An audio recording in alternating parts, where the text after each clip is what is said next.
Seychelles has a lot of potential for energy transition projects.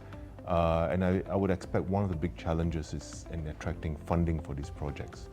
So some of the gaps that I've noted for attracting more funding include having a clear pipeline of projects, because investors need to invest a lot of time and money in order to pursue projects in Seychelles. And in order for them to invest that effort, they need to know that there are a number of projects to be invested in. So a good pipeline.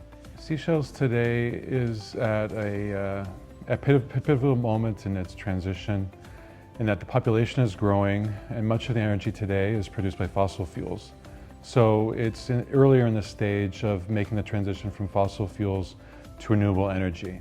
So for example, converting from conventional cars to electric vehicles requires a whole holistic approach to where does that energy come from, and how the batteries charged, how do we produce electricity for that.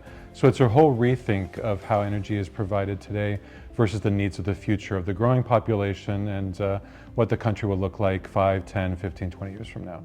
For a project to be bankable, it needs to be well structured, and by that I mean the risk of the project needs to be carefully allocated. The risk needs to be allocated to the people who are best able to bear the risk, so that the project is going to be well developed. It also needs to have a suitable rate of return, because investors and banks are happy to take the risk provided they are adequately compensated for that. So in order for stakeholders to get there, that means that they need to think through what does the life cycle of the project look like, what are the different financial requirements, how they will be able to ensure that they're able to pay their loan payments on time, and that they will be able to achieve the stated objectives in the project. I think there's tremendous opportunity for Seychelles to do that. I've been here for a few days and had the opportunity to engage with many of the participants, and I come away very inspired by the environment. I think for a country to be able to say it has a stable political environment, it has a stable currency, it has a strong, motivated and highly trained workforce, are things that not many countries can boast of. And I think Seychelles has all of these elements.